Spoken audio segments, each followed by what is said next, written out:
Bismillah, alhamdulillah, wassalatu wassalamu ala rasulillah wa ala alihi wa ashabihi wa man tabi'ahum bi ihsan ila yaumil qiyamah, amma ba'du. Ikhwan wa akhwat rahimani wa rahimakumullah. Insyaallah pada hari ini kita nggak belajar tafsir dulu karena saya lihat pelajaran tafsirnya sudah mencukupi target, fikihnya juga sudah. Nah, kita masuk ke sirah yang kemarin yang masih agak kurang.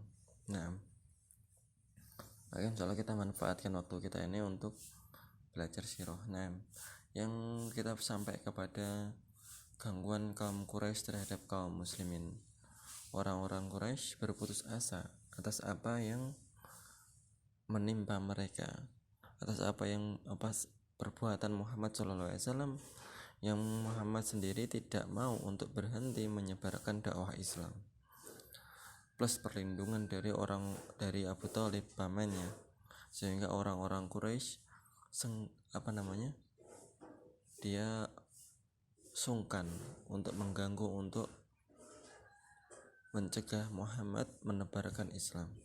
Nah, kemudian orang Quraisy datang kepada Abu Thalib untuk meminta Abu Thalib mendakwai atau memberitahu keponakannya itu untuk berhenti menyebarkan Islam. Kemudian Abu Thalib mengatakan kepada Muhammad, kepada keponakannya, bagaimana tawaran orang-orang Quraisy itu. Maka Muhammad SAW mengatakan, jika dia meletakkan matahari di tangan kananku dan bulan di tangan kiriku, aku tidak akan memberhentikan kegiatan dakwahku ini sampai Allah Subhanahu wa Ta'ala benar-benar mengokohkannya atau menghancurkan mereka. Kemudian pamannya Abu Thalib mengatakan, if'al ma tuhib, lakukanlah apa yang engkau cintai, lakukanlah apa yang engkau mau. Nah, kemudian Abu Thalib mengatakan, aku akan selalu mendukungmu dan akan melindungimu. Nah, Abu Thalib yang qadarullah, Abu Thalib ini tidak masuk Islam sampai beliau meninggal dunia. Nah, Abu Thalib termasuk seorang tokoh yang disegani di kalangan Quraisy pada saat itu, sehingga orang-orang Quraisy pun merasa sungkan untuk mengganggu Muhammad, dan Muhammad pun leluasa untuk menebarkan Islam. Akhirnya beberapa orang as-sabiqunal awwalun, orang-orang yang pertama kali masuk Islam, silih berganti berdatangan untuk menyatakan keislaman mereka. Mereka termasuk ada Bilal, ada Abdurrahman bin Auf, ada Khabbab bin Arad, ada keluarganya Yasir, dan yang lainnya. Nah, akhirnya orang-orang Quraisy pun mengalihkan target mereka. Kalau Muhammad ini tidak bisa dihentikan, maka minimal orang yang didakwai tidak masuk Islam. Akhirnya mereka pun mengalihkan targetnya kepada orang-orang yang masuk Islam, para sahabat-sahabat Nabi yang awal-awal generasi awal. Mereka, orang-orang Quraisy, menyiksa mereka.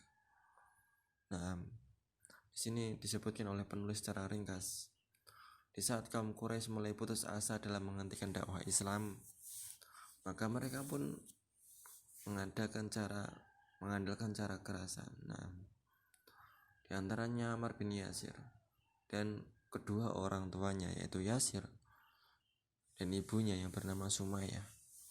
Nah, semoga Allah meridhoi mereka. Nabi SAW berkata kepada mereka, sabran ala Yasir fa inna mau'idakum fil jannah. Keluarga Yasir ini termasuk yang diberikan janji surga oleh Allah Subhanahu wa Ta'ala melalui lisan Nabi Muhammad SAW.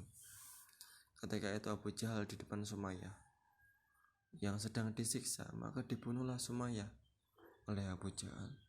Disiksa, dibunuh di depan Yasir, Ammar bin Yasir dan Yasir.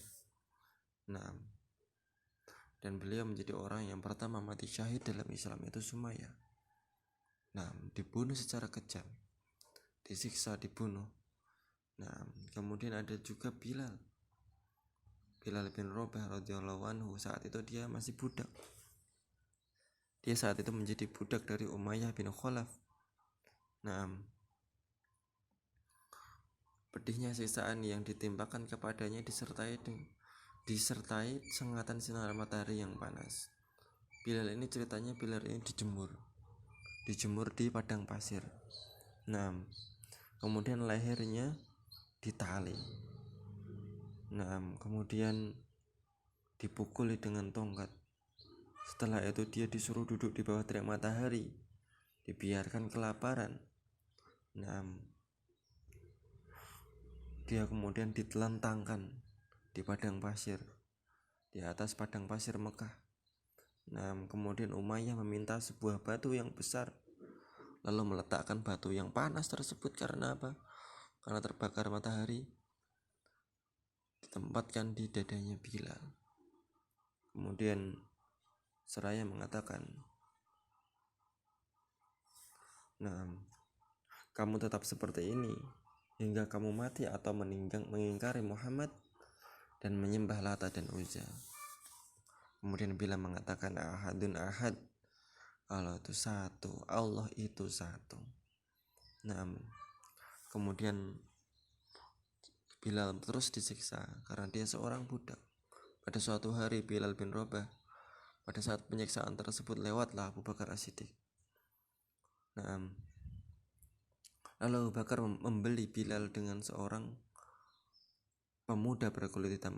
Nah, Abu Bakar membelinya dengan 7 uqiyah atau 5 keping perak, lalu memerdekanya.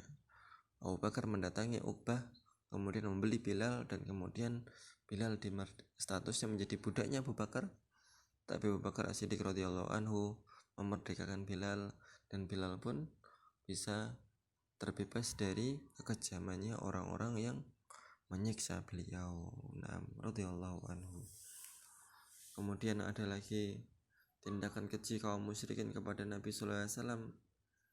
Nah, termasuk juga di situ Uqbah bin Abil Mu'id, ketika sedang sholat Nabi sallallahu alaihi wasallam pernah ditimpakan jeroan onta. Ususnya onta itu, ketika onta disembelih ada jeroan yang isinya kotoran-kotoran. Nah, ditimpakan ke punggung Nabi sallallahu alaihi wasallam. Kemudian datanglah Fatimah radhiyallahu anha yang menyingkirkan kotoran tersebut dari punggungnya Nabi sallallahu alaihi wasallam. Nah, beliau juga pernah dipukul sampai pingsan. Nah, Utaibah bin Abi Lahab pernah melakukan tindakan keji terhadap beliau, menyobek baju beliau, meludahi wajah beliau. Nah, beliau sallallahu alaihi wasallam juga tidur sebagai orang yang dengan tuduhan-tuduhan, sebagai orang sihir, pendusta, kadhib, orang gila, dan yang lainnya. Tindakan keji dan siksaan dari orang musyrik ini senantiasa terus berlangsung. Ini awal-awal yang berat bagi Nabi Muhammad beserta orang-orang yang masuk Islam pertama kali. Nah, berat sekali. Orang yang tidak senang terhadap Islam, mereka menampakkan ketidaksenangannya tidak cuman dengan ucapan dan lisan yang mengolok-olok, tapi dengan perbuatan yang dengan bahkan sampai dibunuh. Ini suatu ujian yang berat bagi mereka, orang-orang yang masuk Islam pertama kali. Nah, beberapa pelajaran yang diambil. Yang pertama, tindakan keji dan siksaan merupakan cara yang ditempuh untuk melawan agama ini. Nah, maka sekarang ini ada umat Islam di negeri sana dibantai. Nah, itu juga sudah terjadi saat zaman Nabi sallallahu alaihi wasallam. Nah, ini termasuk salah satu cobaan untuk melemahkan, menguji keimanan seorang muslim. Yang kedua, Nabi sallallahu alaihi wasallam menjanjikan surga bagi para sahabatnya sebagai imbalan atas keimanan dan kesabaran mereka, terutama keluarga Yasir. Yang ketiga, orang yang pertama mati syahid di jalan Allah adalah seorang wanita yang bernama Sumayyah al-Musyahidah, seorang yang mujahid, yang syahid.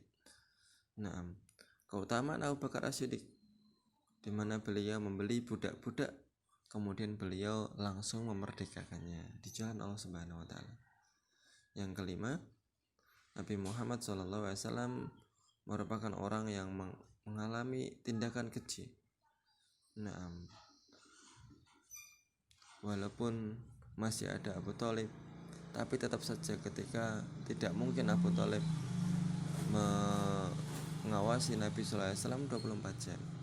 Di saat tanpa pengawasan dan Nabi sendirian, maka siksaan tersebut langsung ditimpakan kepada Nabi Muhammad SAW.